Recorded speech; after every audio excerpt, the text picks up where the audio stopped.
Welcome to 92 Tulip Court in Falling Waters, West Virginia.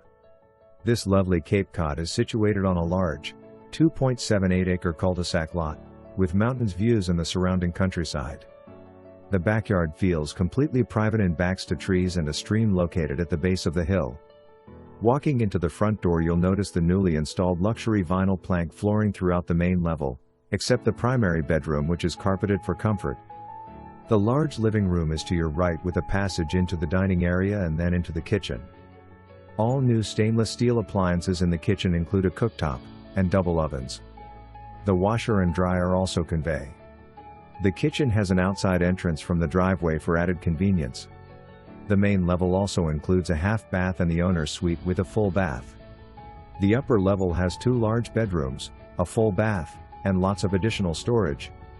The lower level has the fourth bedroom, another finished room, currently used as a bedroom, the laundry area, rough-in for another bath, outside egress, and tons of storage including built-in shelving. Outside is a shed, and a newly installed large detached garage with the capacity to hold 4 vehicles, side by side and front to back. The home is heated and cooled by an efficient geothermal system that also preheats water going to the hot water tank and is set up with 4 separate zones. And there's even a conveniently located electrical charging unit for your now or future electric